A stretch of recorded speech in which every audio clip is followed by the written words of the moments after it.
இப்போ வந்து மீன் வறுக்கிறதுக்கு நம்ம என்னென்ன போட போகிறோம் அப்படின்றத பார்க்கலாம். காஞ்ச மிளகாய் எடுத்துக்கோங்க, அப்புறம் மிளகு, கல்லுப்பு வச்சுருக்கேன் நான், மஞ்சத்தூள், கருவேப்பிலை, சின்ன வெங்காயம், பூண்டு, இஞ்சி, இவ்வளோத்தையும் நம்ம போட்டு நான் கல்லில் தான் அரைக்க போகிறேன். நீங்கள் மிக்சியில் அரைக்கிறவங்க மிக்சியில் அரைச்சிக்கோங்க. நம்ம கல்லில் அரைச்சி இது எல்லாத்தையும் மிக்ஸ் பண்ணி வச்சுக்கலாம். பார்த்திங்களா, இப்போ நான் வந்து நல்லா மையாட்டம் கல்லில் அரைச்சி எடுத்துகிட்டேன். நம்ம மிக்சியில் அரைச்சோன்னா இந்த அளவுக்கு நம்மளுக்கு அரைக்க முடியுமா எனக்கு தெரியல. ஸோ வந்து நான் இதில் அரைச்சி எடுத்துட்டேன். இது இப்போது மீனில் போட்டுக்கலாம். இதில் இருக்கிற எக்ஸ்ட்ரா வாட்டர்லாம் இருந்தது பாருங்கள், அதெல்லாம் நம்ம கீழே ஊற்றிக்கோங்க.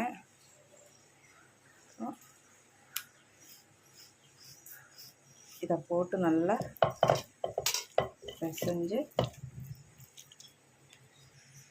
இப்போ நம்ம நல்லா பிசைஞ்சு வச்சாச்சு பாருங்கள். இது வந்து இன்றைக்கி தேவையானது, அப்புறம் இன்னொரு நாளைக்கு நம்ம செய்கிறதுக்கு தேவையானது தனித்தனியாக நம்ம டிஃபன் பாக்ஸில் ஒவ்வொரு நாளைக்கும் தேவையானது அப்படியே எடுத்து வச்சுக்கலாம்.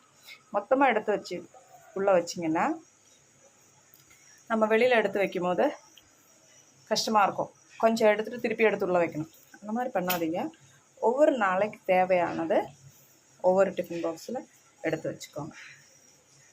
அப்போ தான் சரியாக இருக்கும். அப்போது இது வந்து நம்ம இன்னொரு நாளைக்கு செய்கிறதுக்காக எடுத்து வச்சிட்டோம். பாருங்கள் எப்படி இருக்குது பாருங்கள். ஒவ்வொரு பீஸும் நம்ம கறி துண்டு மாதிரி இருக்கும். இதுக்கு வந்து இந்த மசாலா தான் நல்லாயிருக்கும்.